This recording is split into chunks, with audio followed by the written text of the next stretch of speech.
하나님 말씀 창세기 28장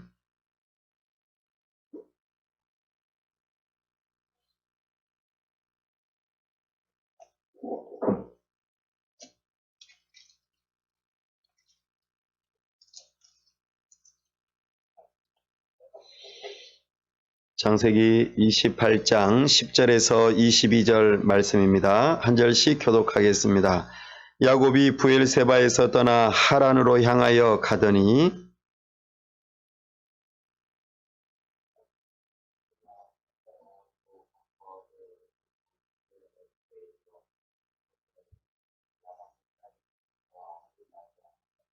꿈에 본즉 사닥다리가 땅 위에 서 있는데 그 꼭대기가 하늘에 닿았고 또 본즉 하나님의 사자들이 그 위에서 오르락 내리락 하고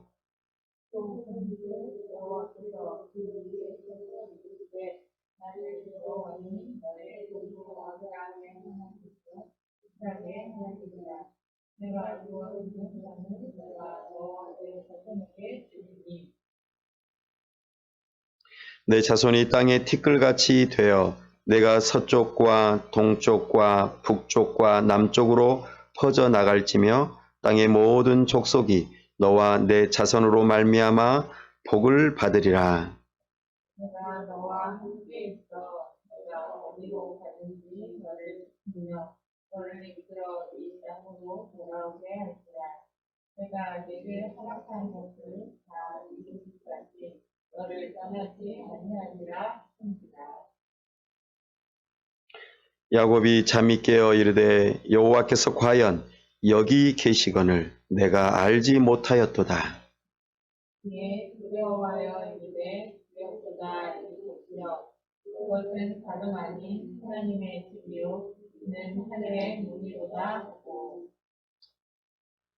야곱이 아침에 일찍이 일어나 베개로 삼았던 돌을 가져다가 기둥으로 세우고 그 위에 기름을 붓고 그 이름을 베델이라 하였더라. 이 성의 옛 이름은 루스더라. 야곱이 서원하여 이르되 하나님이 나와 함께 계셔서 내가 가는 이 길에서 나를 지키시고 먹을 떡과 입을 옷을 주시어 평안히 아버지 집으로 돌아가게 하시오면 여호와께서 나의 하나님이 되실 것이요. 예, 다 함께요.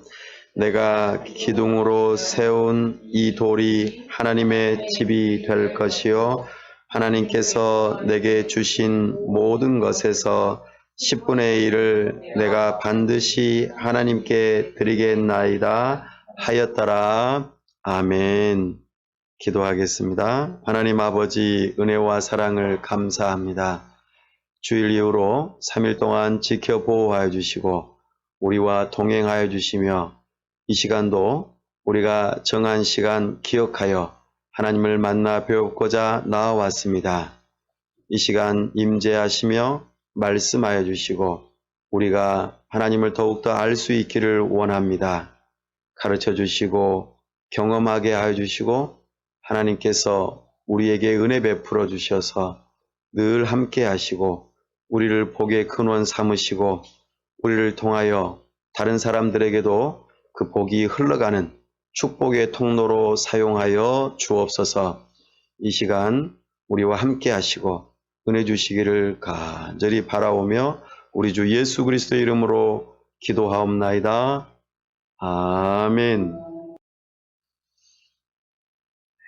오늘은 성전 주제 강의 두 번째 시간입니다. 제단 성전과 족장들을 부르심이라는 제목으로 주의 말씀을 선포하고 또 가르칩니다. 특별히 오늘 주목할 그 구절은 17절에 나온 구절입니다. 하나님의 집이요 이는 하늘의 문이로다. 이것이 오늘 본문에서 굉장히 핵심이 되는 구절입니다. 우리는 성전이라는 제목으로 그 주제를 따라서 지금 계속해서 성경에서 이 성전이라고 하는 개념이 사상이 어떻게 흘러가는지 하나님께서 이 성전을 중심으로 하나님의 나라를 어떻게 이루어가는지 시간의 흐름 따라서 배워보고 있습니다. 성전 하면 떠오르는 단어는 거룩한 장소.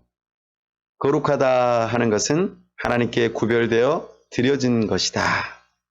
그리고 하나님께서 거룩하시기 때문에 그 하나님께서 정하신 것은 사실 하나님의 것이요. 하나님께서 특별하게 구별되게 만나주시는 장소로, 그래서 하나님과의 만남의 장소가 성전이라는 개념이라는 것을 우리가 알아가고 있습니다.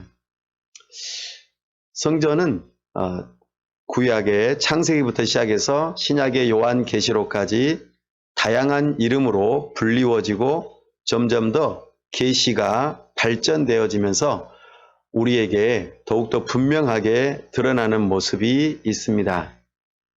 과거 에덴에서부터 시작하여 오늘 우리가 다루게 될 제단, 그리고 성산, 성막 또는 회막, 그리고 성전, 시온, 교회, 또 사실 교회 전에 예수님께서 당신께서 성전이라고 직접 표현하셨고 예수님과 연합된 우리를 향하여 또 성전이다, 교회다 이렇게 말씀하셨습니다.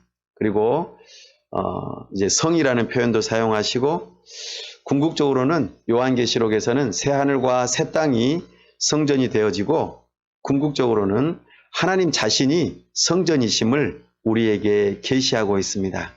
그래서 성전은 시간의 흐름 따라서 다양한 모습으로 불리워지지만 한 가지로 하나님의 나라를 이해하고 이것을 이루어가는 데 있어서 굉장히 중요하다. 무엇보다도 하나님과의 만남의 그 장소이기 때문에 굉장히 중요하다는 것을 우리가 이해할 필요가 있습니다. 성전의 그 핵심 중에서도 가장 절정에 이르는 순간이 바로 무엇이냐면 우리 주 예수 그리스도이시죠. 왜냐하면 예수님을 통해서 우리가 하나님을 만나기 때문입니다. 죄인된 우리들이 하나님을 만날 수가 없는데 예수 그리스도를 통해서 우리가 하나님을 만나기 때문에 성전에 있어서는 가장 클라이막스에 해당되고 이것이 놀랍게 발전되어지는 것을 우리가 바라보게 됩니다. 이것을 보는 눈이 점점 열리면 열릴수록 우리는 성경을 보는 눈이 열어질 것이고 그리고 하나님을 더욱더 가까이 경험하게 되어지고 하나님 나라에서 나는 어느 시점에 있고 내가 무엇을 해야 할지 그 사명을 발견하는 계기가 됩니다.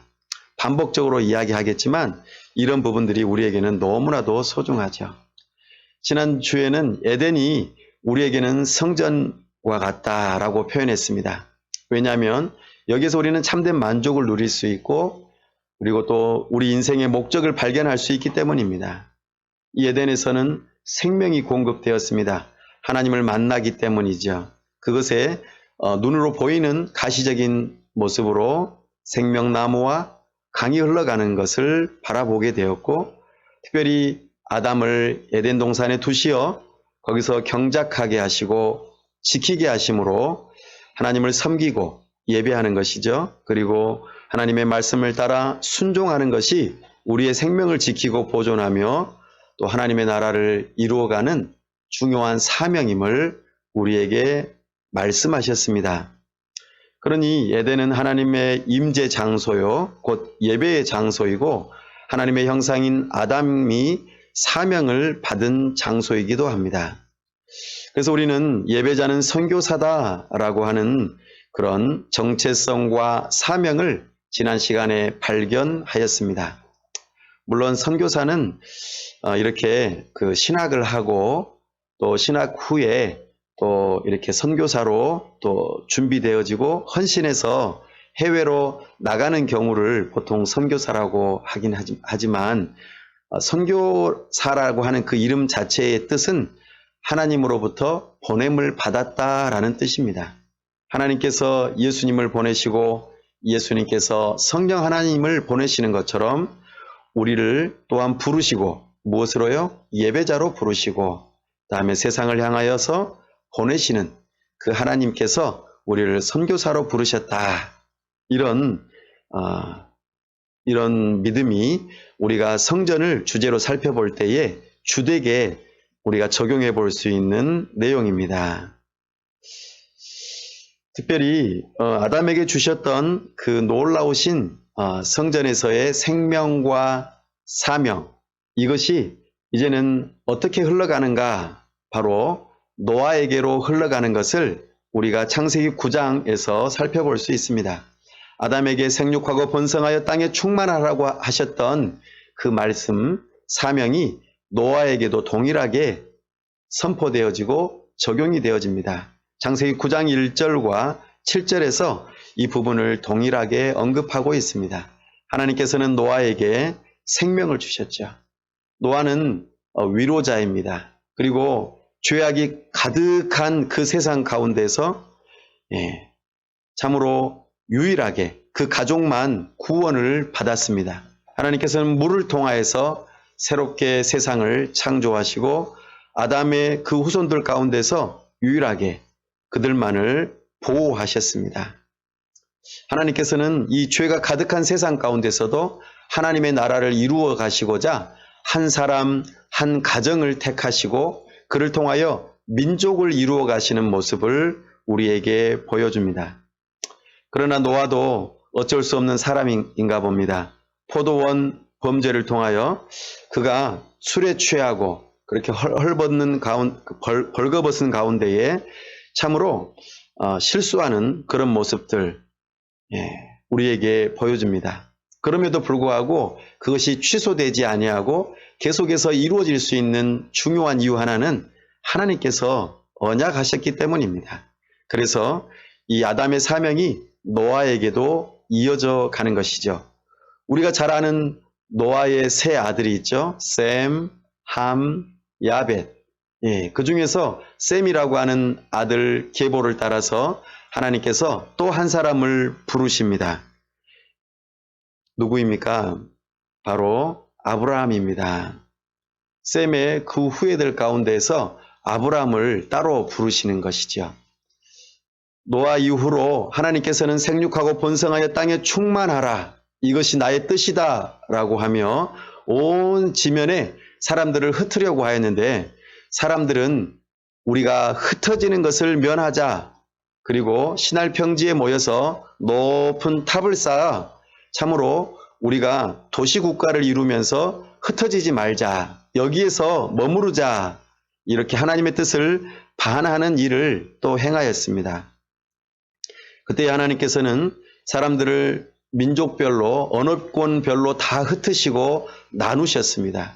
그러는 과정 가운데에 아브라함을 흩어지게 하실 때에 별도로 부르십니다. 그것이 창세기 12장 1절에서 3절에 나오는 내용입니다. 하나님께서는 아브라함에게 복을 주시겠다고 하셨습니다. 이것은 아담과 노아, 그리고 이렇게 셈, 그리고 그의 후손인 아브라함에게까지 이어지는 복입니다. 그리고 아브라함에게는 땅을 약속하십니다.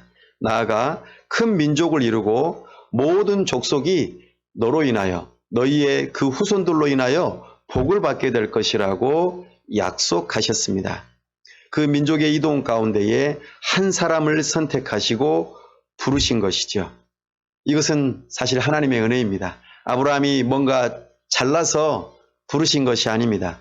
오히려 형편없고 굉장히 어리숙하고 참으로 비겁한 사람이 바로 아브라함입니다. 그럼에도 불구하고 하나님께서는 주권적으로 은혜 가운데 선택하시고 그를 부르시어 하나님의 나라를 이루어가는 데에 중요한 역할을 하게 하십니다. 그렇게 아브라함을 부르시고 난 뒤에 계속해서 하나님께서는 사실 3번에 걸쳐서 성경에서는 그렇게 표현합니다. 그래서 너를 크게 번성하게 하고 심히 번성하게 하리라, 계속해서 반복적으로 약속을 주시면서 두려워하지 말라고, 그리고 다른 데 가지 말고 이곳에 있으라, 이렇게 말씀도 하기도 하셨습니다. 물론 나중에는 옮겨갈 일이 있겠지만 그럼에도 불구하고 내가 이 약속을 신실하게 지키겠다라고 약속하셨죠. 이 하나님의 약속, 여기에 아브라함은 이렇게 반응합니다. 창세기 12장 7절에서 8절 말씀에 보면은 제단을 쌓습니다. 네, 이 제단을 쌓는 일이 바로 하나님 앞에 성전을 쌓는 것과 동일한 모습입니다. 당시에는 가공하지 않은 그 돌들을 딱딱딱딱 쌓아서 거기에서 바로 하나님께 제사를 드리며 예배하였던 것이죠. 그리고 장막을 쳤다고 표현합니다. 그리고 아브라함은 그 장소를 무엇이라고 명명했냐면 벳엘 이렇게 명명했습니다. 벳엘은 벳이라고 하는 것은 베트를 말하는데 집이라는 뜻입니다. 그리고 엘은 하나님이라는 뜻이죠. 이걸 다시 합쳐보면은 하나님의 집이라는 뜻입니다. 이것이 성전의 또 다른 하나의 모습이고 아브라함은 하나님을 만나고 거기에서 하나님의 언약을 듣고 또 하나님께 헌신을 다짐하였던 그 장소가 바로 베델입니다. 그래서 우리가 종종 제단이라는 용어를 사용합니다. 거기에는 의미가 있습니다. 물론 제단은 저기 아담 때부터 시작해서 계속해서 내려져 왔던 하나의 모습이기도 합니다. 주로 번제로 하나님께 제사를 드렸었죠. 이 모습들이 이렇게 쭉 이어져 오면서 아브라함에게도 이어지고 그 후에도 계속 이어집니다. 그럼에도 불구하고 하나님께서 우리에게 주목하게 하시는 것 한 가지는 이 제단을 통하여서 하나님께서 만나 주신다는 것이죠. 이것이 우리에게는 굉장히 중요한 의미입니다. 이렇게 아브라함을 부르시고 난 다음에 아브라함의 아들이 누구입니까? 이스마엘과 이삭이 있습니다. 그러나 하나님께서는 이삭을 선택하셨고 이삭이 하나님의 약속된 자녀임을 우리는 성경을 통하여 알 수 있습니다. 그리고 창세기 26장 3에서 4절에 보면은 동일하게 아버지에게 말씀하셨던 것처럼 아들에게도 너는 복이 된다. 그리고 너는 번성하게 되고 너로 인하여서 만민이 복을 받게 될 것이라고 동일하게 약속해 주시죠. 하나님께서는 찾아와 주시고 은혜를 주시며 언약을 주시고 그 일로 인하여 다른 사람들이 복을 받게 된다. 그 모든 현장에 바로 하나님께서 만나는 현장으로 있었다는 것이죠. 그런 의미에서 제단이 성전이 될 수 있다는 것입니다. 그래서 이삭은 동일하게 창세기 26장 24절, 25절에 보면은 제단이라는 용어를 사용하면서 그렇게 하나님을 만나는 장소로 또 거기에 장막을 쳤다라고 하는 표현으로 그곳이 바로 하나님을 만나는 텐트였던 것임을 우리에게 알려줍니다. 이처럼 아담에서부터 시작되어진 하나님과의 만남의 장소, 특별히 복을 허락하시고 그들을 통하여 만민이 복을 받게 되는 하나님께서 생명을 주시고 사명을 주시는 그 장소가 이렇게 약간의 다른 모습으로 나타나고 있음을 우리가 성경을 통하여 발견합니다.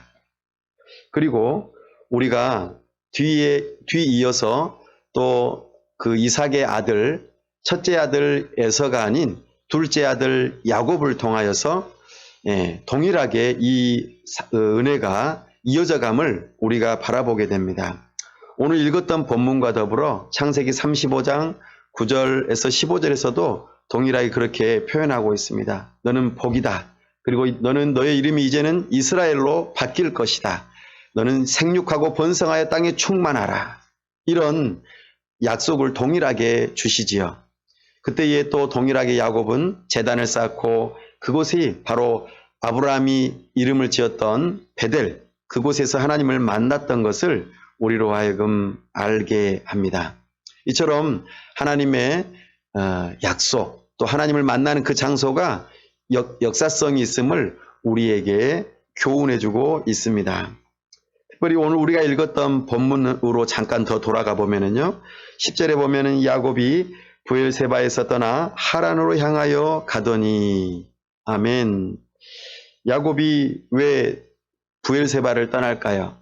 그리고 하란을 향하여 갈까요? 그것은 야곱의 이름에 해당하는 일 때문입니다. 바로 속이는 자이죠. 야곱은 태어날 때부터 시작해서 계속해서 속이는 자로서 술수를 쓰고 그래서 본인이 조금 기다리면은 다 받을 수 있는 약속드림에도 불구하고 스스로 인간의 힘으로 쟁취하고 그것을 이루어내려는 차원에서 늘 속이고 그로 인해서 고통과 어려움을 당하는 그 모습이 야곱의 모습입니다. 지금 부엘세바를 지금 고향을 떠나는 이유는 형이 야곱을 죽이려고 하기 때문입니다. 그래서 부모님이 특별히 어머니의 고향인 하란으로 지금 보내고 있습니다. 그렇게 야곱은 지금 이제 타향살이 이주민의 삶을 살아가게 되어집니다. 참으로 정처 없습니다. 한 번도 가본 적이 없는 그곳을 향하여서 길을 떠나는 그가 이제 가는 길에 해가 지고 맙니다. 그런데 어디에서 잠을 자려고 합니까? 네, 그냥 길가에서 잠을 잡니다. 집에서 잠을 자는 것이 아니죠. 그곳에 한 돌을 가져다가 베개로 삼고 거기 누워 자더니 날씨가 어땠는지 모르겠습니다. 그러나 한낮에 그 바위에 그 따뜻한 온기를 삼아서 아마 누웠을지 않을까 그런 생각이 들어집니다. 그때에 하나님께서 찾아오십니다. 3절 은혜로 임재하시고 함께 하시는 모습을 꿈에서 지금 보여주는데요. 12절 말씀입니다. 꿈에 본즉 사닥다리가 땅 위에 서 있는데 그 꼭대기가 하늘에 닿았고 또 본즉 하나님의 사자들이 그 위에서 오르락 내리락 하고 아멘. 참으로 하나님께서는 찾아오시는 그 자체가 임재하시는 것이고 은혜이죠. 그리고 특별히 약속을 하시는 그 놀라운 말씀들을 우리가 살펴보게 되어집니다. 근데 이 장소를 가리켜 지금 야곱이 뒤에 이름을 붙입니다. 16절과 17절에 그렇게 표현하죠. 16절에서는 여호와께서 과연 여기 계시거늘.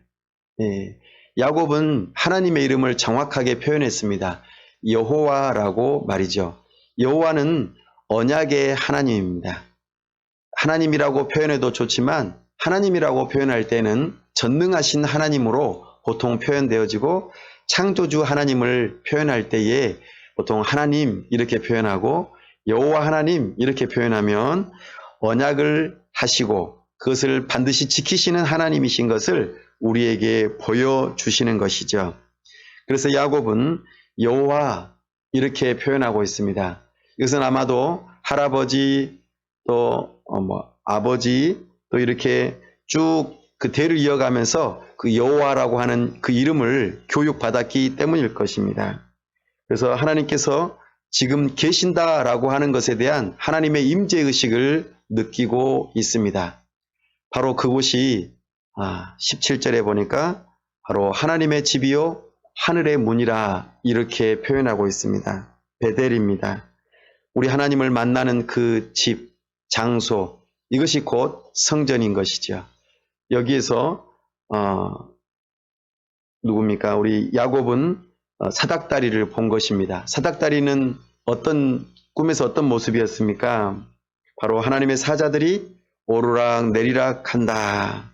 네, 지금 어떤 일을 하고 있는지 정확하게 다 표현은 안 되었지만 그래도 하나님께서 심부름 시키시는 것 같습니다. 그러면 이제 사닥다리를 타고 내려와서 또 일하고 또 그 일거리를 가지고 또 올라가고 이런 식으로 무언가를 하고 있습니다. 그래서 하늘 문이 열리고 지금 하나님의 집이 이곳에 있구나라고 하는 것을 하나님의 임재를 경험한 것이죠. 그러니 지금 야곱은 깜짝 놀라고 사실은 하나님을 만난다. 하나님께서 함께 하신다. 이 표현은 무슨 표현이냐면 내가 죽게 되었다라는 표현과 같습니다. 왜냐하면 죄 있는 자가 하나님을 만나는 것은 결국에는 죽음을 면치 못하기 때문입니다. 그래서 17절 말씀에 이에 두려워하여 이르되 두렵도다 이렇게 표현하는 것이죠. 우리는 하나님을 만나는 장소, 하나님께서 임재하시는 그 장소를 바라볼 때에 경외심을 가질 필요가 있습니다. 하나님께서 함께 하신다. 우리는 너무나도 편하게 지금은 하나님의 참으로 은혜로우심이 많습니다. 그래서 우리가 여러 가지 자유롭게 하나님 앞에 나아오기도 하고 다양한 모습으로 나아오기도 합니다. 그럼에도 불구하고 하나님께서 봐주시고 우리를 어여삐 여겨주신다 이런 생각을 해볼 때에 우리는 다시 한 번 더 감사하지 않을 수 없습니다. 사랑하는 여러분, 지금 야곱은 하나님을 만나고 그에 대해서 이렇게 반응합니다. 18절부터 보면은요, 처음에 돌을 가져다가 기둥으로 세웁니다. 지금 제단을 쌓는다 그 말이겠죠. 그리고 무엇을 붓습니까? 기름을 붓습니다. 이거는 구별되어졌다라는 의미입니다. 우리가 지난번에 레위기를 강의할 때에도 기름 붓는 이 부분에 대해서도 동일한 그 상황입니다. 이것은 구별되어졌고 이것은 하나님께서 하나님께 나아가는 그런 장소임을 우리에게 보여줍니다. 그리고 19절에는 그 이름을 베델이라 하나님의 집이라 명명하며 나아가 하나님께 기도하고 있습니다. 근데 기도하는데 특별히 서원하죠. 하나님께 약속합니다.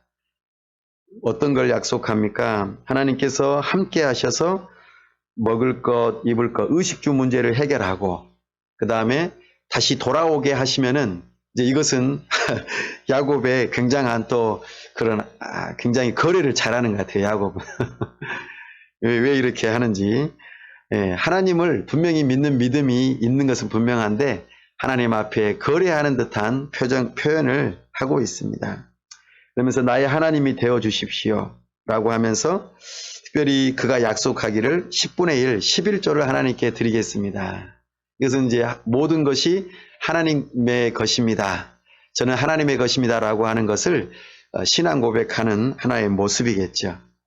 이처럼 하나님을 만난 사람의 반응은 예배자인 것입니다. 예배하면서 특별히 그 정한 장소에서 구별되게 하나님을 경외하는 마음을 가지고 하나님 앞에 기도하고 하나님의 약속의 말씀을 받고 또한 서원하면서 하나님께 예물을 드리는 이와 같은 모습들, 이런 것들이 참으로 하나님을 만나는 그 장소에서 행해지는 예배의 행위들인 것을 우리가 바라보게 됩니다. 특별히 하나님께서는 이 야곱을 만나 주시면서 언약해 주십니다. 13절과 14절에 나타나는데요. 먼저 13절에 보시면은요, 또 본적 여호와께서 그 위에 서서 이르시되 나는 여호와니 너의 조부 아브라함의 하나님이요 이삭의 하나님이라. 내가 누워있는 땅을 내가 너와 내 자손에게 주리니. 아멘. 하나님께서는 살아계신 하나님이시다. 인격적인 하나님이시다는 것을 계시해 주십니다. 그리고 특별히 땅을 약속하시죠. 이것은 아브라함에게도 주셨던 약속입니다. 그리고 자손들을 주겠다. 그 자손들이 점점점 더 퍼져나가서 14절입니다. 내 자손이 땅의 티끌같이 되어 내가 서쪽과 동쪽과 북쪽과 남쪽으로 퍼져나갈지며 땅의 모든 족속이 너와 내 자손으로 말미암아 복을 받으리라. 아멘. 참으로 이것은 아브라함에게 주셨던 약속이기도 하고 사실 아담에게 주셨던 약속이고요. 노아에게도 그렇고요. 아브라함, 이삭, 야곱에게까지 계속해서 이어져 오고 있음을 보게 됩니다. 이 작은 돌무더기가 하나 쌓여지는 제단에서 제단이 성전이 되어지고 이것이 점차적으로 확대되어져서 그들의 후손들이 하나님을 만나는 그 일들로 이 땅이 주어지고 하나님을 만나는 놀라운 은혜가 있음을 우리에게 보여주십니다. 하나님께서는 이렇게 만나주실 때마다 사명을 주시고 그 약속을 주시면서 그 일들을 이루어가게 하십니다. 이 사명이 저와 우리 장락교회 모든 성도들의 것이 될 수 있기를 바랍니다. 우리가 예배할 때 하나님께서는 임재하십니다. 그러면 우리는 사명을 가지고 다른 사람들에게 복음을 전하고 하나님을 만나자고 하나님을 예배하자고 하면서 선교하는 그런 번성하는 일들이 발생하게 됩니다. 예배는 선교에 불을 붙이는 굉장히 중요한 도구입니다. 우리가 왜 선교를 하는가? 결국에는 그 사람들에게 전도해서 그 사람들도 함께 우리 하나님을 예배하자고 그렇게 하는 것이 가장 주된 목적입니다. 선교는 바로 예배를 목적으로 하고 있습니다. 그러나 선교만을 주구장창 생각하고 그냥 선교만 하자 이렇게 하고 예배를 만약에 하지 않는다면 선교의 불은 금방 꺼지고 맙니다. 왜냐하면 진정한 불을 붙이는 것은 예배이기 때문입니다. 하나님을 만난 자만이 그 사명을 감당할 수 있는 것이죠.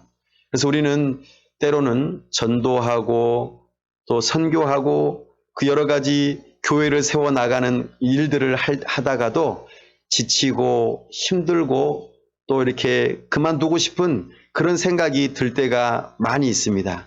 그럴 때는 어떻게 해야 될까요? 우리는 다시 한 번 더 하나님 앞으로 나아가야 합니다.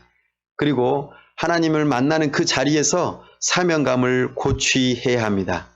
거기에서 우리는 다시 한번 사명감으로 일깨워져서 우리는 일할 수 있는 것이죠.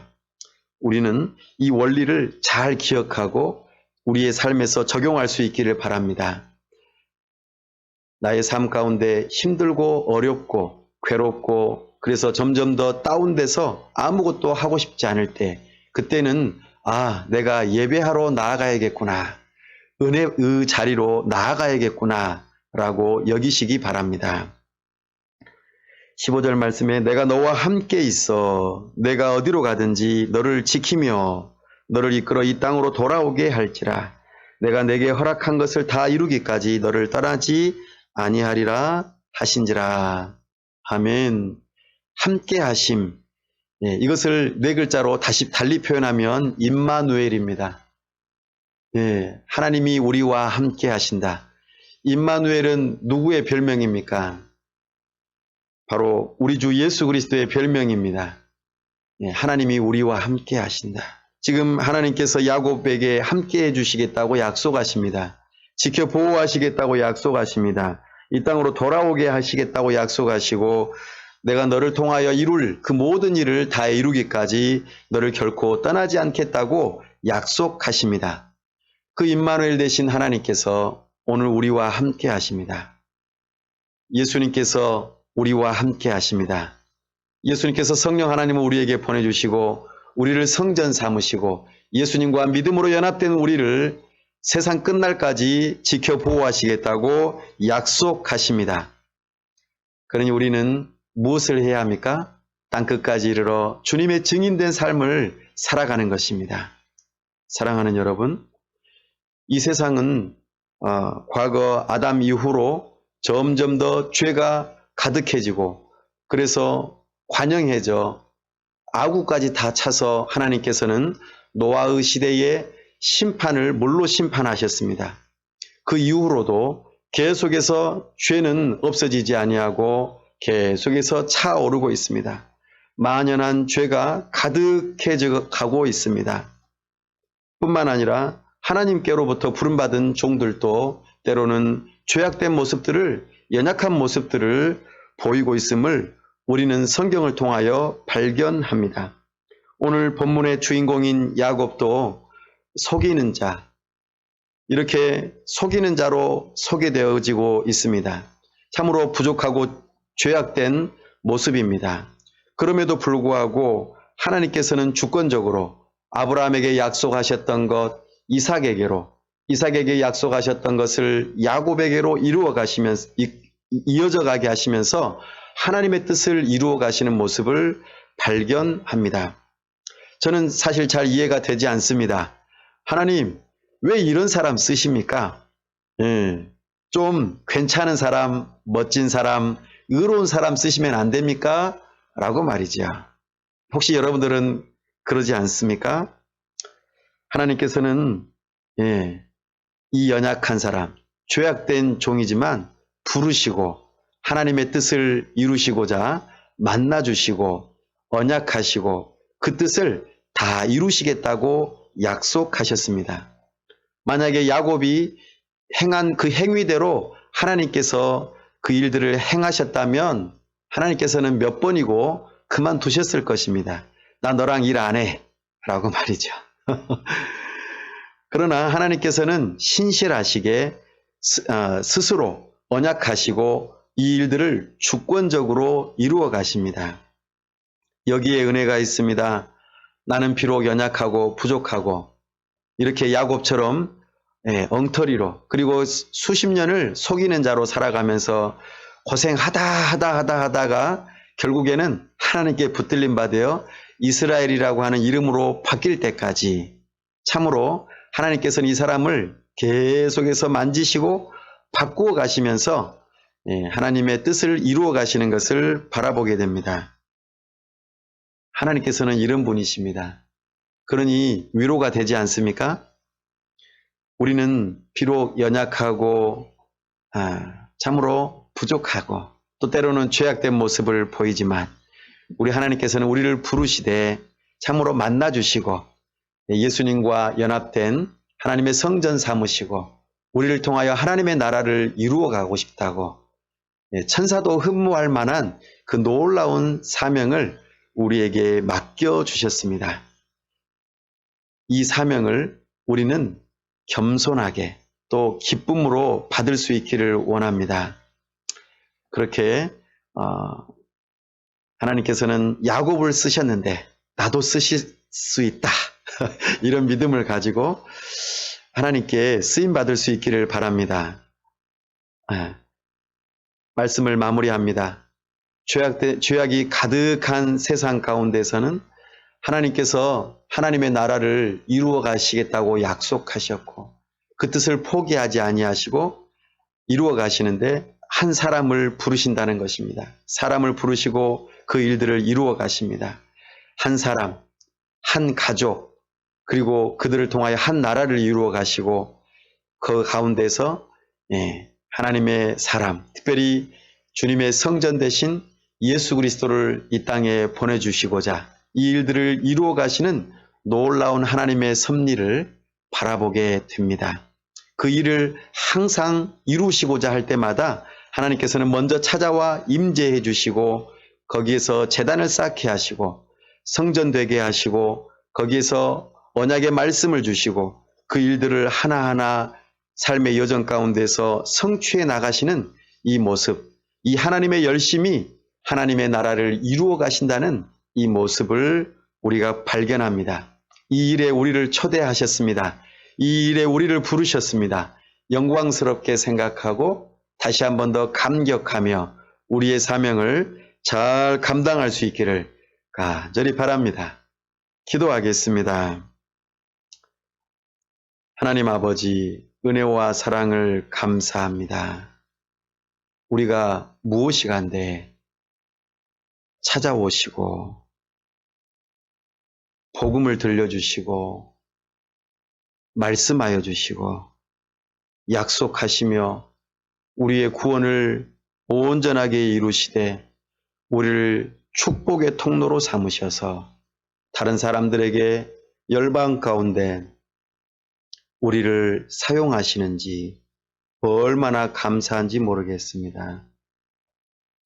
우리가 혹여라도 여러 가지 일들로 낙심하고 힘들고 참으로 사명감을 점차적으로 잃어갈 때에 다시 한번 우리를 찾아와 주시고 만나 주시고 마치 제단을 쌓는 것처럼 하나님의 집이요 참으로 하늘의 문인 그곳에서 야곱을 만나 주시고 하늘 사닥다리를 발견하는 것처럼 우리에게도 보여 주시옵소서.